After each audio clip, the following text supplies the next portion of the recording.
निशान है। अस्सलाम वालेकुम सर जी। क्या लेसन ठीक हो?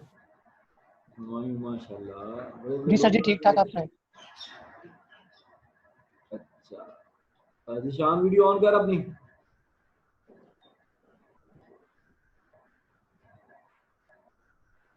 निशान अली रोल नंबर 3 अपनी वीडियो ऑन करना जरा।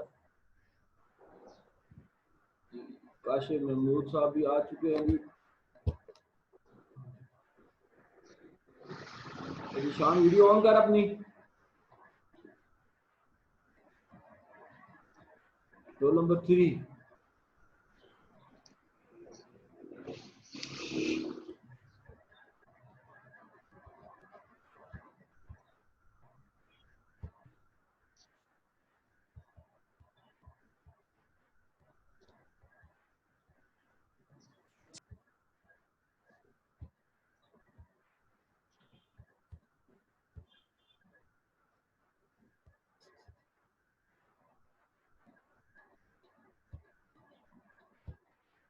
अच्छा बेटे कोई बात पूछनी है कल वाली बात?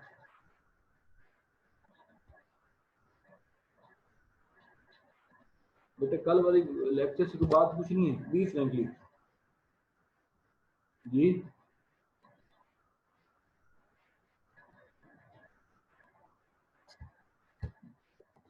शुरू करूं जी आगे?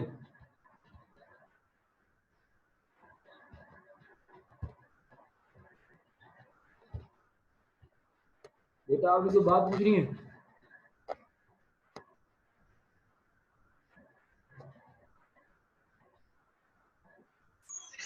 नहीं नहीं सर जी। तो निशान अली को बात पूछनी है?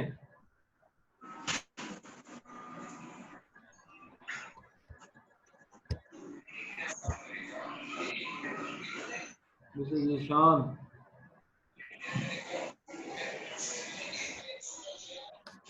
अच्छा असद आपने बेटे को बात पूछनी है? नहीं सर कोई बात नहीं पूछनी सर। सच्ची बात है? जी जी सर कैरी ऑन करें।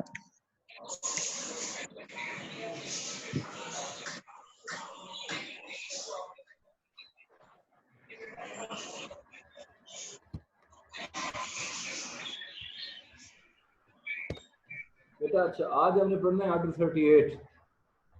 ठीक है ऑर्डर 38। अब ये बात याद रखिएगा जो ऑर्डर 21 था ना एग्जीक्यूशन वाला जो लेंथी था समझ आ गई बात की जो क्या था लेंथी था ठीक है वो था after the pronouncement of the judgment समझ आ गई बात की यानी कि एग्जीक्यूशन के जितने भी मोड्स थे ना वो थे आपकी after the pronouncement of the judgment but Article 38 deals with the arrest and attachment of the property of the defendant before the pronouncement of the judgment। ठीक है कि अगर जो है आपका अभी तक जजमेंट अनाउंसमेंट नहीं हुई जजमेंट कोर्ट ने भी फैसला ही नहीं सुनाया आपकी सिविल कोर्ट ने क्या उससे पहले किसी डिफेंडेंट को गिरफ्तार किया जा सकता है या नहीं।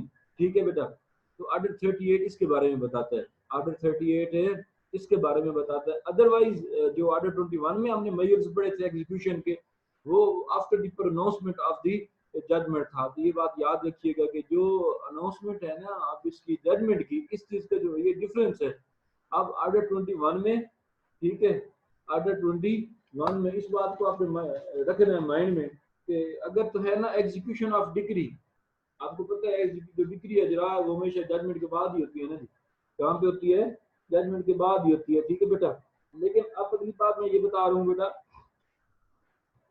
कि अगर आपकी अभी तक जजमेंट अनाउंस नहीं हुई क्या कोई ऐसे मेयर्स हैं सिविल मैटर में दीवानी में कि किसी डिफेंडेंट को गिरफ्तार किया जा सकता है तो बेटा उसका जवाब आपको कहाँ मिलेगा आर्टिकल 38 में।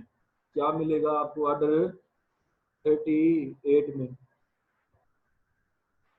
अच्छा आप इसमें बेटा अगर आपने देखना है ठीक है अगर आपने इस आर्डर को डिटेल में जाके आप पढ़े तो मैं पहली बात आपको ये बताता चलूँ कि कुछ चीजें जो रीड सेक्शन गालबन 16 है सेक्शन है 16 अगर ये बातें वहां पे ये बातें हों कौन कौन सी वाला कि during the trial at any stage when it has been appeared and court is satisfied by the affidavit और अदरवाइज यानी कि जो आपका प्लेंटिफ है वो क्या करता है, कोर्ट को मुतमईन कर लेता है, ठीक है, समझ आ गई बात की। कोर्ट को क्या कर लेता है, सेटिस्फाई कर लेता है कि क्या कि डिफेंडेंट जो है ना उसकी जो इंटेंशन है with intent to delay the trial, कि ये ट्रायल है ना ये क्या होता जाए, डिले होता जाए, कोई ऐसे टैक्टिक इस्तेमाल कर रहे हैं, नंबर वन। दूसरी बात, to avoid any process of the court, ठीक है, to avoid any process of the court. Number three, to obstruction, जिसे आप कहते हो रुकावट खड़ी करना, ठीक है। उसके बाद जो नेक्स्ट है fourth, to delay the execution, ठीक है, that will be passed against him, ठीक है बेटा। तो ये चार बातें हैं। पहली बात क्या है कि defendant with intent to delay, और उसके बाद जो है to avoid from any process of the court, number three to obstruct, and number four to delay the execution. समझ आ गई बेटा बात की। ये अगर चार बातें हों, या नेक्स्ट हैज बीन, वो इश्तिहार क्या हो जाए, भाग जाए, भगोड़ा, हैज बीन absconded और left the local limit of such court, ठीक है। उसके बाद या is about to abscond and to leave the limit of the court, ठीक है बेटा। उसके बाद जो है सातवीं बात, has disposed of removed from him, ठीक है, from the limits of the court. समझ आ गई बात की। या defendant is about to leave the Pakistan, समझ आ गई बात की। जब उसको ये अंदाजा हो जाए कि ये बंदा जो कोर्ट है मेरे खिलाफ क्या कर सकती है, डिग्री पास कर रही है, तो क्या करना चाहता है, पाकिस्तान से भागना चाहता है, तो फिर कोर्ट क्या करती है, कोर्ट में issue the warrant of arrest, ठीक है, या उसको द कोर्ट में ask to furnish the security for appearance, तो कोर्ट यहाँ पे क्या कर सकती है, उसके वारंट ऑफ अरेस्ट भी इशू कर सकती है, समझ आ गई। या उसको ये कह सकती है कि जनाब आप अपनी अपीयरेंस के लिए कोई, हमें जैसे उधर होती है ना मुचल के, हमें क्या दो, मुचल के दो, समझ आ गई बेटा बात की, क्या दो जी, आप मुचल के दो, ठीक है बेटा। ये रूल 1 की बात है बेटा, किसकी बात है जी, ये किसकी बात है, रूल 1 की। अब इसमें कौन कौन सी बातें इसने लिखी हैं, ठीक है। अब इसने पहला ग्राउंड जो बताया मैंने सेक्शन 16 की बता दी है कि एट एनी स्टेज ये चार बातें आ जाएं, समझ आ गई बात की, कि जो डिफेंडर साहब हैं उनकी नीयत यही है कि क्या हो, अल्लाह भला करे आपका, कि डिले हो, समझ आ गई बात की, या वो कोर्ट का कोई प्रोसेस है लाइक समनिंग है, या जो भी जो प्रोसेस कोर्ट ने इशू किया हो उसे बचना चाहता है, उसे भागना चाहता है, समझ आ गई बात की बेटा। उसके बाद नेक्स्ट बेटा बात ये है कि वो क्या करता है, ऑब्स्ट्रक्ट करता है। उसके बाद डिले, एग्जीक्यूशन को डिले करने में कोई टैक्टिक इस्तेमाल करते हैं। उसके बाद जो मेन बात, अब्सकॉन्डेड का हमने क्या किया, अब्सकॉन्डेड और लेफ्ट, जो कोर्ट जिसकी जो सेक्शन में रह रहा था वो कोर्ट का एरिया छोड़ के क्या जाता है, भाग जाता है, या वो क्या करना चाहता है, अब्सकॉन्ड अब इसने किया नहीं, करने वाला है, या वो जो उसकी लिमिट्स में रह रहा है वो लिमिट छोड़ने वाला है, ठीक है, या उसकी जो तमाम जो है वो कोर्ट की लिमिट्स में अपने आप को, उसने जो उसकी प्रॉपर्टी थी जिससे डिग्री पास होनी थी उससे उसने क्या कर ली, डिस्पोज ऑफ कर ली या रिमूव कर ली, समझ आ गई बात की। या जो कोई डिफेंडेंट है वो पाकिस्तान छोड़ के जाना चाहता, समझ आ जाती है ना कि फिलहाल दिन की जो तारीख है वो बंदा बाहर के मुल्क जा रहा है, तो अगर ये सर्कमस्टांसेस होंगे तो कोर्ट क्या कर सकती है, या तो उसके वारंट ऑफ अरेस्ट इशू करेगी, समझ आ गई बेटा बात की, क्या करेगी, उसके वारंट ऑफ अरेस्ट इशू करेगी। अदरवाइज सच कोर्ट में ask him to furnish security for his appearance, समझ आ गई बात की। अच्छा, अब इफ इट इज, यानी कि अब प्रोवाइजो अगर आप देखोगे, provided further that if the security has been furnished on the behalf of such defendant, the court has no, यानी कि the court will not यानी कि issue the warrant of arrest, तो कोर्ट उसको क्या करेगी, गिरफ्तार नहीं करेगी। जब कोर्ट ने उसको कहा कि आपने सिक्योरिटी फर्निश कराओ, ताकि कल जब आपको बुलाया जाए तो आप कोर्ट में तशरीफ लेके आ सको, समझ आ गई बेटा बात की, क्या करो आप कोर्ट में तशरीफ लेके आ सको, तो उस टाइम आपको जो है कोर्ट गिरफ्तार नहीं करेगी, समझ आ गई, जब आप सिक्योरिटी फर्निश कर देते हो। अदरवाइज बेटा जितने हमने ये सर्कमस्टांसेस पढ़े हैं 8 या 9, अगर इनमें से कोई एक भी आपका जो प्लेंटिफ है before the court by the way of जो है एफिडेविट और for the satisfaction of court, किसी भी अंदाज में बेटा क्या कर देता है, कोर्ट के सामने आपके जो है अल्लाह भला करे प्रूव कर देता है तो कोर्ट क्या कर सकती है, उसका अरेस्ट वारंट, समझ आ गई बात की, और साथ ही जो है उसको गिरफ्तार करवा सकती है। अच्छा, अब ये बेटा याद रखिएगा, अगर मैं आपको बताऊं आर्डर 21, ठीक है बेटा, ठीक है, उसके रूल जो थे 37 हमने पढ़ा था, 41 हमने पढ़ा, 43, 46 तक ये बात हमने की थी। और इसके बाद जो बेटा जो रूल्स थे जो मैंने स्किप करवाए थे, इसमें से 46, 54 और रीड सेक्शन 134, ठीक है। तो इसमें जो सबसे जो ये सारी बातें घूमती हैं ना, if you go through with the practice of the such order, अगर हम ये बात करें so far as the question of practice is concerned, the basic element in this order, in order 38, the intention of the defendant, ठीक है, that is very important factor, ठीक है। जब एक बंदा कहे जी मेरी तो नीयत ही नहीं है, मेरी तो नीयत ही नहीं है ये छोड़ के जाने की, मेरी तो नीयत ही नहीं थी, मेरी नीयत ही नहीं, तो ये always जो बोला onus of proof always rests upon the shoulder of plaintiff. The plaintiff has proved with variance that such defendant may leave the Pakistan, may cause the delay in the trial, may abscond, ठीक है, may obstruct, ये सारी बातें जो भी आपने अगर उसको गिरफ्तार करवाना है अपने डिफेंडेंट को, तो first of all you have to prove your version by the way of producing evidence or any other satisfactory measure before the court. अगर आप कोर्ट को ये बात क्या कर देते हो, मुतमैन कर देते हो कि जनाब ये बंदा जो है इनमें से कोई एक एलिमेंट करने जा रहा है, तो कोर्ट क्या करेगी, उसके जो वारंट हैं अरेस्ट के वो उसको अरेस्ट करेगी। अदरवाइज कोर्ट उसको क्या देगी, अपॉर्चुनिटी देगी कि जनाब आप ऐसा करें कि हमें कोई सिक्योरिटी दे दें या अपना जो है किसी को मुचल के दे दें ताकि कल आपको बुलाया जा सके तो आप तशरीफ दें।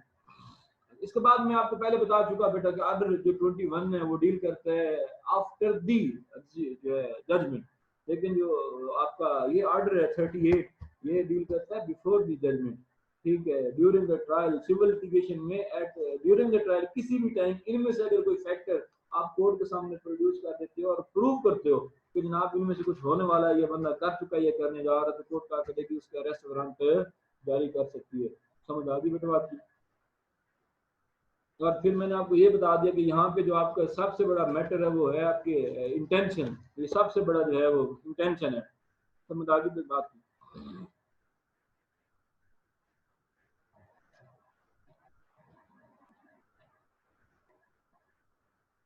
अब जो ऑर्डर 38 है रूल 2 है बेटा, समझ आ गई बेटा बात। इसमें सिक्योरिटी का लिखा गया है, किसका बेटा, सिक्योरिटी का, कि when the defendant has been failed, ठीक है, कि ही इज फेल्ड, ही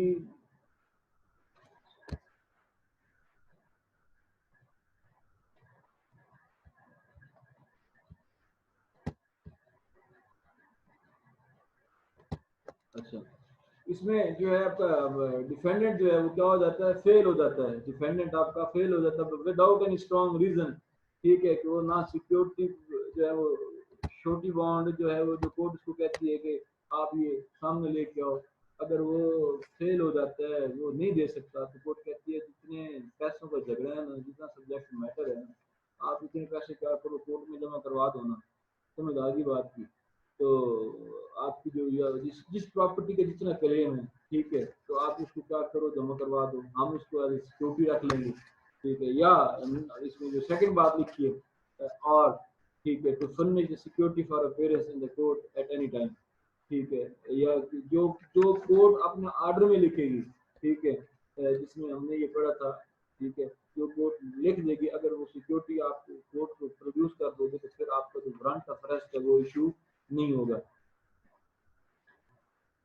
अच्छा, उसके बाद जो इसके इसी ऑर्डर 38 रूल 2 सब रूल 2 है कि जो आपका जो भी आपका शोटी होगा ना, जो भी आपका शोटी होगा, ठीक है, वो क्या होगा, इस बात का पाबंद होगा कि जो है डिफॉल्ट ऑफ अपीयरेंस, ठीक है, और to pay the sum of money which defendant, ठीक है, जो ऑर्डर। अब इस बात की जो सिक्योरिटी जो मांगी जानी है ना इस ऑर्डर में, वो दो बातों के लिए सिक्योरिटी होनी है, ये बात याद रखिएगा। एक सिक्योरिटी उसकी हाजिरी की होनी है, वही सिक्योरिटी, और ये सिक्योरिटी जब आपके डिफेंडेंट को ऑर्डर हो जाएगा, अगर आपकी उसके खिलाफ जजमेंट आ जाती है, तो ये आपकी सिक्योरिटी अटैच की जा सकती है। ये उसकी जो एग्जीक्यूशन ऑफ डिग्री के लिए भी आप ये सिक्योरिटी को कोर्ट में ऐसे कह दूं कि ये जो ये सिक्योरिटी आर्डर 38 वाली, कि जब आपको बुला के कोई चीज़ हो आप कोर्ट को देते हो, यानी कि अगर आप सपोज अपनी रकम जमा करवा देते हो कि मैं जनाब अदालत में पेश होता रहूँगा, तो इसके दो मकासद होंगे।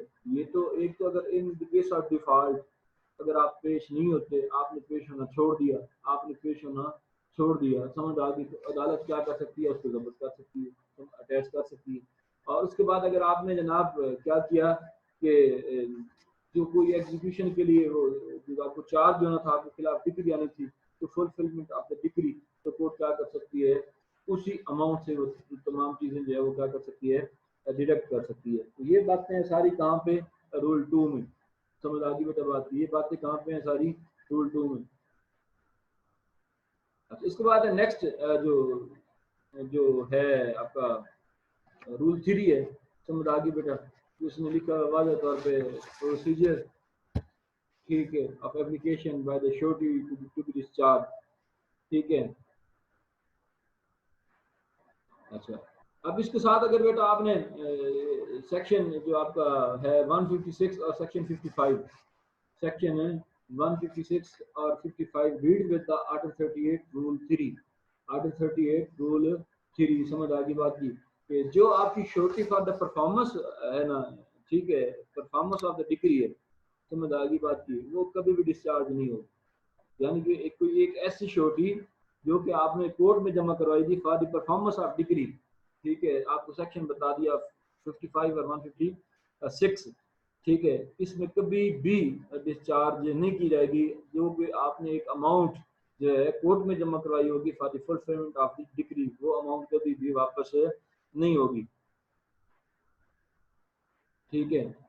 अच्छा, उसके बाद अगर आपने कोई एक श्योरिटी दी है कोर्ट में, सिविल कोर्ट में, for the appearance of the defendant, ठीक है, वो जो है वो वापस ली जा सकती है, समझ आ गई बात की, तो उसको बुलाया जा सकता है अगर आपका जो डिफेंडेंट है वो कोर्ट में जो है वो अल्लाह भला करे अपेयर नहीं हो रहा, तो कोर्ट क्या करेगी, पहली दफ़ा उसको क्या कर देगी, वारंट गिरफ्तारी शुरू कर देगी, समझ आ गई बात की, और उसको कहेगी कि जनाब जाओ बेटा जी, जब गिरफ्तार करके उसको लाया जाएगा कि अपनी एक नई श्योरिटी दो, ताकि ये बात जो है वो कंप्लीट हो सके, ये बात मुकम्मल हो सके, समझ आ गई बेटा बात की, ये बात क्या हो सके, मुकम्मल हो सके। अब ये बात सामने आ गई रूल 3 में, तो भाईजान जो आपकी है ना surety for the fulfillment of the execution of the decree cannot be discharged, ठीक है, और if the security was furnished for the purpose of appearance of the defendant, ठीक है, तो वो श्योरिटी आप वापस ले सकते हो, अगर वो बंदा पेश नहीं होता तो आप कोर्ट को जाके अप्लाई कर सकते हो, और उस कोर्ट से अपनी जो है अल्लाह भला करे आपका, उस कोर्ट से आप अपनी वो तमाम चीज़ें जो है वो क्या कर सकते हो, वापस ले सकते हो, समझ आ गई बेटा बात, वो तमाम चीज़ें आप क्या कर सकते हो, वापस ले सकते हो, ठीक है। तो कोर्ट क्या करेगी, जो डिफेंडेंट साहब होंगे उसको वारंट इशू करेंगे और उसको कहेंगे जनाब आओ, जो आपकी पहली श्योरिटी है वो वापस हो गई है, ठीक है, तो आप मेहरबानी करके आप अब ऐसा करें जो आप अपना नई जो है श्योरिटी सबमिट करें। अच्छा, अब इन्होंने जो रूल 4 है बेटा, उसमें लिखा है वेयर डिफेंडेंट फेल्स, ठीक है, यानी कि जब उसको कहा गया, समझ आ गई कि आप क्या करो, कंप्लाई करो विद रूल 2 और रूल 3, ठीक है, समझ आ गई बात की, तो कोर्ट क्या करेगी, इसमें अगर वो फेल हो जाता है तो कोर्ट उसको सिविल प्रिजन जो है उसको कैद में जो है वो आपकी भेज देगी, जेल में भेज देगी, ठीक है, और कब तक जेल में रखेगी, जब तक आपकी वो एग्जीक्यूशन डिग्री की एग्जीक्यूशन है नहीं हो जाती। तो इसमें जो है उन्होंने लिखा है कि 6 मंथ है और जो है 6 वीक है, अगर जो आपकी 6 वीक है, अगर वो आपका चार्ज जो है आपको 50 रुपए, अब जो ये याद रखना सिविल का मैं आपको बता रहा हूँ, अगर आपके खिलाफ डिग्री पास हुई है 50 रुपए की, रूल 4 आपके पास सामने होगा जी, रूल 4, तो उसमें जो अमाउंट बताई गई है वो कितनी है बेटा, 50 रुपीज अगर आपके खिलाफ चार्ज हुए हैं ना, तो आपको 6 वीक के लिए सिविल जेल में जो है सिविल कोर्ट आपको क्या कर सकती है, डिटेन कर सकती है। उसके बाद 6 मंथ है, समझ आ गई बेटा बात की। अच्छा, उसके बाद नेक्स्ट उन्होंने बात लिखी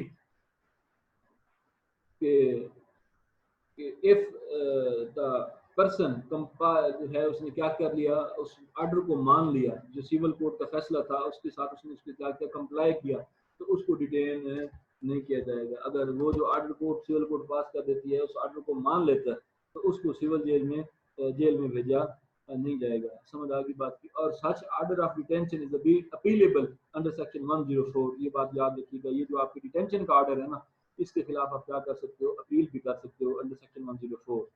तो ये सारी बातें यहाँ तक थी बेटा अरेस्ट के बारे में। ये जो ये 4 रूल्स हैं ना जी, अटैचमेंट हम कल देखेंगे।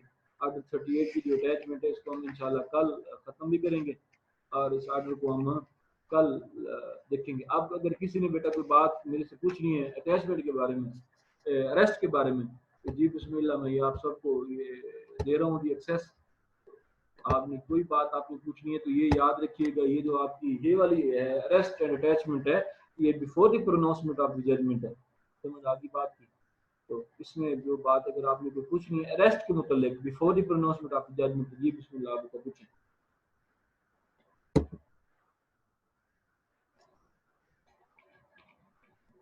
बेटा ये एक्सेस आप सबके पास है, ठीक है जी। तो आप में से अगर किसी ने कोई बात पूछनी है तो जी बिस्मिल्लाह पूछेंगे। जी मिस्टर जिशान अली सुन रहे हो, रोल नंबर 3।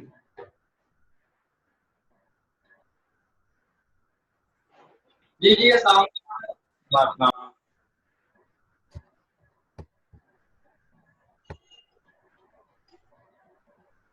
जी मुनव्वर शहजाद आप जी,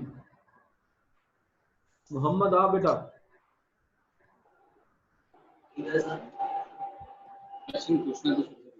जी मोहम्मद।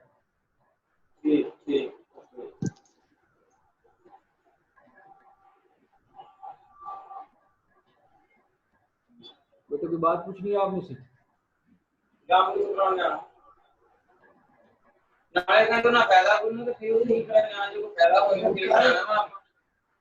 मिस्टर शहजाद साहब अगर आपने कोई बात पूछी है तो जी बिस्मिल्लाह पूछें। जी जी सर। चलो ठीक है, कोई बात पूछनी है जी?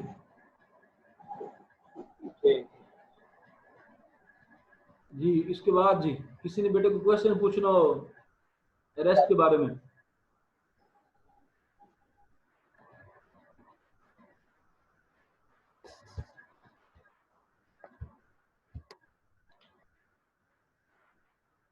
जी जमाल जाफिर खान साहब, हैंड रेज, मैंने तो आपको एक्सेस दी हुई है मिस्टर जमाल जाफिर। जमाल जाफिर मैंने एक्सेस बेटा आपके पास है।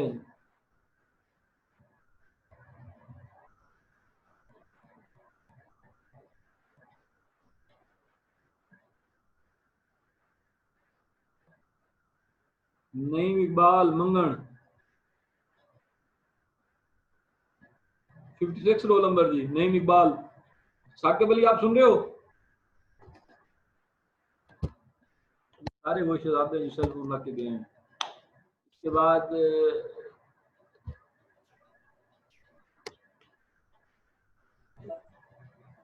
मुनव्वर शहजाद आप जी। जी नहीं सर कोई क्वेश्चन नहीं मेरा आज। जी मुनव्वर शहजाद। जमाल जाफर खान है। अच्छा अच्छा, इसके बाद जो है जी जमाल जाफर खान आ गया जी। अच्छा चलिए आ गया जी। तो मैं फिर अगर कोई बात नहीं आपने कोई बात नहीं पूछी तो फिर मैं ये अटैचमेंट शुरू कर रहा हूँ। सॉरी सर मैं सर ऑफिस में चले चले बच के जरा देख के, गर्मी बहुत ज्यादा है बेटा आज तो। जी सर। अच्छा इसके बाद बेटा नेक्स्ट जो है इसमें जो आपका रूल 5 है, it deals with the attachment, ठीक है, बिफोर द जजमेंट। समझ आ गई बात की। जो आपका रूल 5 है वो डील करता है किसको, आपकी अटैचमेंट को। समझ आ गई बात की। अच्छा उसके बाद when the defendant is called by the court to furnish the security for the production of property, ठीक है, at any stage, ठीक है, और जो है court by the way of affidavit by the plaintiff feel satisfy, ठीक है, या जो है मुद्दल है जो आपका डिफेंडेंट है वो क्या करता है जानबूझकर, ठीक है, डिले करना चाहता है, वो सारी बातें, ठीक है, जो हमने पहले ग्राउंड पढ़े हैं, ठीक है, उनमें से, ठीक है। तो अब इसमें नई बात जो आई है वो ये बात है बेटा, अगर तो वो क्या करना चाहता है, is about dispose of the whole or any part of the property, ठीक है, कि वो प्रॉपर्टी को वहां से खत्म करना चाहता है, उस कोर्ट की जो लिमिट्स ऑफ सपोज अगर समुद्री की सिविल कोर्ट है उसमें उसकी प्रॉपर्टी पड़ती है, वो कहता है मैं यहाँ से बेच देता हूँ और जाके मैं चिन्योट में परचेज कर लेता हूँ, अगर ये बात हो एक बात, या इज अबाउट रिमूव वेयर, पूरी उसको वहां से क्या करना चाहता है, खत्म करना चाहता है, जो कि आपकी सब्जेक्ट मैटर वाली प्रॉपर्टी है ना, ठीक है बेटा, या तो उसको क्या करना चाहता है डिस्पोज ऑफ करना चाहता है from the local limits of the such court, या उसको क्या करना चाहता है रिमूव कर देगा उसके एक हिस्से को या उसकी मुकम्मल जो प्रॉपर्टी को, समझ आ गई बात की। तो कोर्ट क्या कर सकती है, डिफेंडेंट को एक डायरेक्शन दे सकती है कि जनाब आप ऐसा करो कि आप इसकी सिक्योरिटी प्रोवाइड करो, ठीक है, जितना सम बनेगा ना सब्जेक्ट मैटर का, जितना आपका दावा था उसकी जितनी अमाउंट बनेगी, कोर्ट क्या कहेगी कि जनाब आप इतनी जो सिक्योरिटी आप क्या करो कोर्ट में जमा करवाओ, समझ आ गई बात की। अदरवाइज अगर वो जमा नहीं करवाता, वो फेल हो जाता है, तो फिर कोर्ट की अपनी डिस्क्रिप्शन है कि जो प्लेंटिफ आपका क्या करेगा, तो उसकी प्रॉपर्टी की निशानदेही करेगा ना, कोर्ट उसको क्या कर लेगी, अटैच कर लेगी, समझ आ गई बात की। अच्छा, और ये याद रखना जब कोर्ट उसकी क्या करेगी, इस प्रॉपर्टी को अटैच करेगी ना, तो वो अटैचमेंट जो है वो कंडीशनल भी हो सकती है, कोर्ट पे कंडीशन भी लगा सकती है कि अगर ये बंदा इतनी अरसे में आके कोई सिक्योरिटी प्रोवाइड कर देता है, प्रोड्यूस कर देता है, तो कोर्ट क्या करेगी, इसकी जो प्रॉपर्टी होगी उसको अटैचमेंट उसको है वो रिलीज कर देगी, समझ आ गई बात की। अच्छा, इसके बाद when number of times it was asked by the civil court to the defendant कि आप वजह बताओ कि आप सिक्योरिटी क्यों नहीं दे सके, आपको सिक्योरिटी नहीं देनी चाहिए, समझ आ गई बात की, जो कि आपका मुकम्मल सब्जेक्ट मैटर है, उसलिए कोर्ट क्या करती है, उससे कहती है डिफेंडेंट को कि जनाब आप इतनी इसकी क्या करो सिक्योरिटी इसकी जो है वो प्रोड्यूस करो, जहाँ पे वो कोई वजह कोई काज जो है वो क्या नहीं कर सकता, नहीं दिखा सकता, समझ आ गई बात की। तो कोर्ट क्या कर सकती है, जितना उसके हिस्से तक, या अगर वो झगड़ा है पूरी जायदाद का, जहाँ पे वो फेल हो जाता है कि वो मैं रीजन नहीं बता सकता कि सर इस प्रॉपर्टी को क्यों अटैच ना किया जाए, समझ आ गई बात की, तो कोर्ट क्या कर लेगी, अगर तो वो किसी हिस्से तक प्लेंटिफ ने क्लेम किया हुआ है उसके हिस्से तक, या अगर उसने मुकम्मल प्रॉपर्टी क्लेम की हुई है तो उसको क्या कर लेगी, अटैच कर लेगी, समझ आ गई बात की। तो याद रखिएगा आर्टिकल 38 रूल 6 सब रूल 2 में ये बात लिखी हुई है कि अगर वो प्रॉपर्टी अटैच हो जाती है, प्रॉपर्टी अगर अटैच हो गई तो आपका जो डिफेंडेंट है उसके बाद आके क्या कर देता है, तो सिक्योरिटी फर्निश कर देता है, समझ आ गई बात की। तो अदालत अपने जो फैसला है उसको क्या कर सकती है, विड्रॉ भी कर सकती है और वो अटैचमेंट खत्म भी कर सकती है, समझ आ गई बात की। इसके बाद बेटा मोड ऑफ एग्जीक्यूशन है कि ये आपको बता चुका हूँ कि सेक्शन 64 प्लस 136, ठीक है। अब order 38 rule 7, order 38 rule 7 read with section 64 and section 136, ठीक है। रीड विद आर्डर 21 रूल 43 46 और आपका 54, ठीक है। आर्डर 21 43 46 और 54 रूल्स हैं, और सेक्शन 64 और 136 के साथ आपने पढ़ना है आर्टिकल 38 और रूल 7 को, इसकी एग्जीक्यूशन इसी अंदाज में होगी। अच्छा, अब इसके बाद आ गई कि इन्वेस्टिगेशन की बात, आर्टिकल 38। अब यहाँ पे क्या हो सकती है, investigation of the claim to the property attached, समझ आ गई बात की, कि जो प्रॉपर्टी अटैच की गई है ना उसके बाद में बाकायदा क्या होगी, इन्वेस्टिगेशन होगी कि क्या वाकई ये वही प्रॉपर्टी है, वही सब्जेक्ट मैटर है जिसका झगड़ा था, और जो कोर्ट ने अटैच की है और जो आपकी प्लेंटिफ ने निशानदेही की है वो तमाम बातें वही हैं क्या, ठीक है। अच्छा, इसी तरीके से आर्टिकल 38 रूल 9 में कि फिर रिमूवल ऑफ अटैचमेंट, कि जब आपकी वो अमाउंट वो जमा करवा देता है बिफोर द कोर्ट, तो उसकी जो अटैचमेंट है उसको क्या कर लिया जाएगा, विड्रॉ कर लिया जाएगा, ठीक है।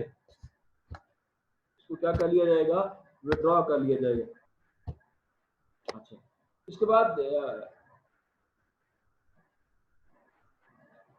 कि आपका जो नेक्स्ट रूल है ठीक है बेटा, टाइम भी मेरा जो है गलबन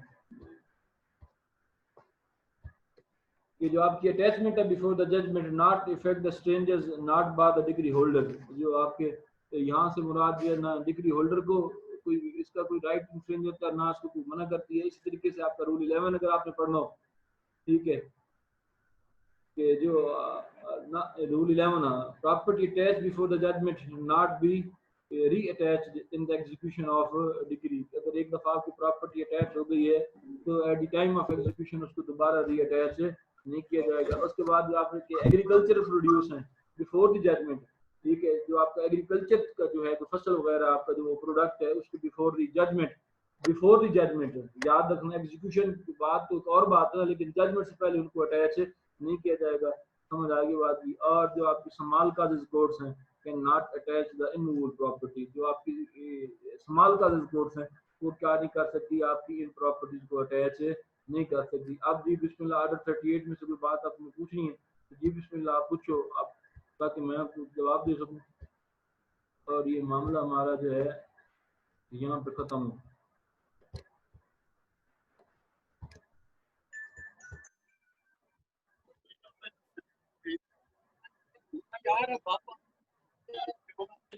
ये जंग कैंडिडेट है जंग सीट से।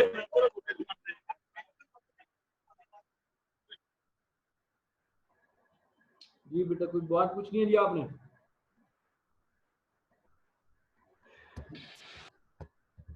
बेटा कोई बात आपने पूछनी है किसी ने?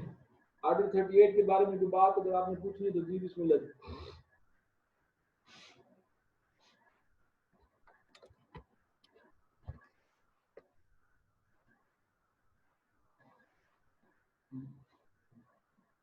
बेटा कोई क्वेश्चन आपने पूछना है?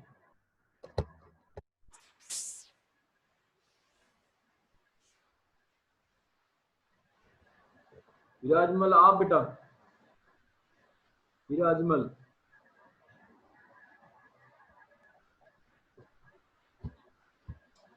जी। इसके बाद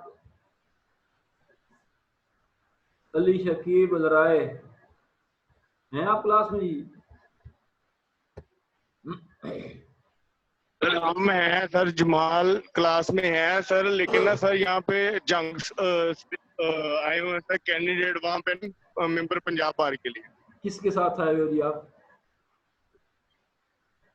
सर ये वो आपका ना अपना चहीता स्टूडेंट है मोहसिन सियाल सर, वो लेके आया हुआ। किसको? सेकंड सर, एक सेकंड सर, सफदर सलीम नौल साहब। अच्छा अच्छा, तो आप ये फैसलाबाद में फिर रहे जी? जी सर, फैसलाबाद में। अच्छा माशाल्लाह माशाल्लाह।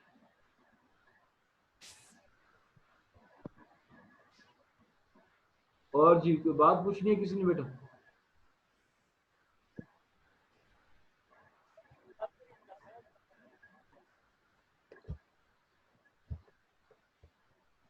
जी यौन सुल्तान आप जी, इसने सेल फोन पक्का जो है ये जीन्स में डाला होना है या टेबल पर रखा होना?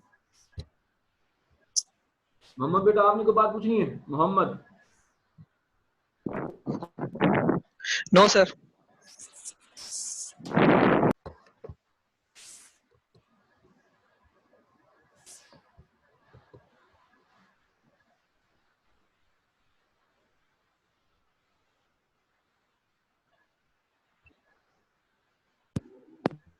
इसके बाद जी कोई और बात जी? जी अस्सलाम वालेकुम सर। वालेकुम सलाम। सर क्या हाल है? ठीक ठाक बेटा। शादी को बात? अच्छा सर मैं पीछे से कोई क्वेश्चन कर सकता हूँ सर? जी जी या सर ये इससे पूछो सर। जी बेटा पूछो, मैंने को मना किया आपको? अच्छा सर जजमेंट प्राइमरी डिग्री और सर फाइनल डिग्री। भाइयों चले गए नहीं अपने, मैं गल कर रहा हूं एडवोकेट सारों अपने चले गए नो 4000। जी सर ये तीनों में सर फर्क जरा डिफाइन कीजिएगा सर। ये प्राइमरी डिग्री तो पहले होगी सर, फाइनल डिग्री और जजमेंट एक चीज ही नहीं? शादी जो जजमेंट होती है ना वो जी जी इनिशियल स्टेज होती है इन विच जैसे आप रीजनिंग ऑफ द कोर्ट, ठीक है, इन विच जो आपकी कोर्ट होती है वो तमाम अपने जिसे हम कहते हैं डिसीजन देती है और इसके मुताबिक जब आपकी एग्जीक्यूशन होती है जजमेंट के बाद जो काम होता है उसे हम कहते हैं एग्जीक्यूशन ऑफ द डिग्री। समझ आ गई। अब जो डिग्री होती है ना वो हाउ बहु उन तमाम लफ्जों को फुलफिल करती है जो आपके जजमेंट में लिखी होती है। जो जैसे जजमेंट होती है ना, जो आपकी जजमेंट लिखी जाती है, जब उसको फुलफिल किया जाता है तो उसको कहते हैं डिग्री।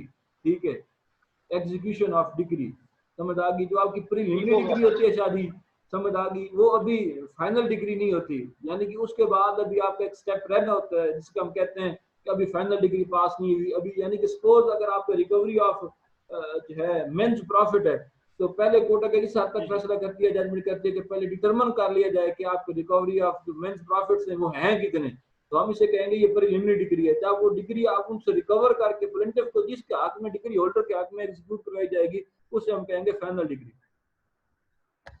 ठीक है सर, मतलब पहले सर जजमेंट आएगी, फिर वो डिग्री पास करेगा, जजमेंट आएगी, फिर उसके बाद डिग्री है। ठीक है, ठीक हो गया सर। पहले फिर बाद में डिग्री पास करेगा, किसी की बहाल जो डिग्री इजराफ फॉर्म दीजिए। अगर आप मेरे पास मैं होता यहाँ पे तो मैं आपको बकायदा क्लास में दिखाता जब हमने एग्जीक्यूशन पढ़ी थी।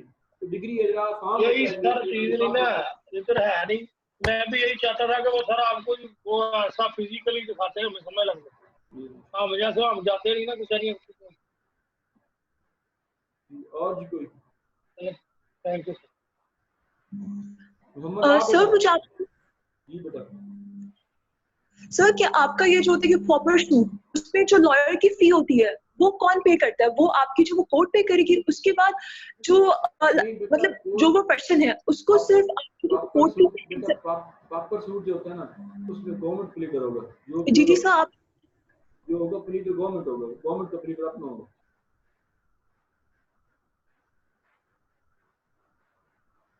समझ आ गई बेटा? जो प्रॉपर सूट में बेटा जो प्लीडर होता है वो गवर्नमेंट रखती है, उसके जो तमाम उसके होते हैं वो गवर्नमेंट ने पे करने होते हैं। जी सर, इसके अलावा उसमें लिखा हुआ था कि आप मतलब वो जो पर्सन है उसको सिर्फ जब वो कोर्ट फी से एग्जाम्पशन है, बट जो उसके लिए मतलब जो भी वो समन्स वगैरह जो इशू किए जाएंगे तो उसकी फीस को पे करना पड़ेगी। तो इशुएंस ऑफ प्रोसेसेस नहीं बेटा, नहीं किस्म का आपको सर ये रूल 8 में लिखा हुआ है तो रूल कि वो सिर्फ कोर्ट कोर्ट फीस की तो एग्जाम्पशन है ना उसको बेटा। जी, बट उसके साथ वो कह रहे हैं कि जो इशुएंस ऑफ प्रोसेसेस के लिए जो फी होगी वो उसको पे करना पड़ेगी। बेटा आपकी आवाज आप बोलो। सर उसमें वो ये कह रहे हैं कि वो पर्सन कोर्ट फी से एग्जाम्प्टेड है। जी बिल्कुल ठीक है, बट जो इशुएंस ऑफ प्रोसेसेस की फी है वो उसको पे करना पड़ेगी। ठीक है, इसमें अब आपका क्वेश्चन क्या? इसमें आपका क्वेश्चन बेटा क्या है? सब ऑब्वियसली वो बेचारा इतना अंडर मतलब वो प्रिविलेज है, तो जब वो मतलब उसकी जो प्रॉपर्टी की वर्थ है 1000 से। पहली तो बात मुझे ये बताया ना बेटा कि आज तक आपने कोई ऐसा केस देखा है वापस हो? नहीं जी, तो अब मुझे वो आप जैसा वकील ही होगा जो ऐसे केस फाइल करेगा। पहली तो बात ये जो वकील की फीस दे लेता है ना, तो कोर्ट फी भी तो फिक्स हो चुकी है ना 15,000 रुपए तक। गालमन ये भी लेटेस्ट आई हुई है जजमेंट। ठीक है, तो 15,000 रुपए तक कोर्ट फीस अब उन्होंने फिक्स कर दिया गालमन। इससे बाद मुझे लेटेस्ट पड़ता है। तो बेटा जो वकील की फीस दे लेता है उसके लिए कोई है इशू ऐसा? तो अदरवाइज जैसे हम तो लकीर के फकीर हैं जैसे आप बता रहे हो, बट अगर ये लिखा हुआ अब ये बात ना कि नीचे को कमेंट्री में कोई जजमेंट आई हो 2018 की, तो ये बात नहीं है। ठीक है, अगर इश्यूज ऑफ प्रोसेस के लिए उसके जिम्मे है, लिख दिया आपने, पढ़ लिया, तो फिर ऐसे ही होगा। अदरवाइज जो कोर्ट फीस है ना, कल मैंने आपको कहा था कि उसकी 2 रुपए। ठीक है, ये कल मैंने वो पेज भी कल मैंने शेयर किया था। इश्यूज ऑफ प्रोसेस का अगर है उसके रूल 8 में बेटा, अब क्योंकि मेरे पास तो लेक्चर मेरे पास इस टाइम तो नहीं है, तो मैं डेली कर लूंगा, मजीद कल देख लेंगे। ठीक है, thank you so much.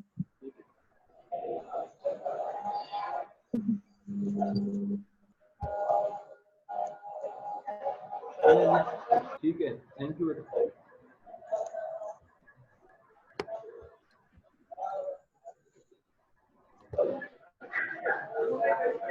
Imran ये मुझे अटेंडेंस भेज देना, ये सारे अपने मुतलका जो हैं जो भी लोग मुझे अटेंडेंस भेज देना।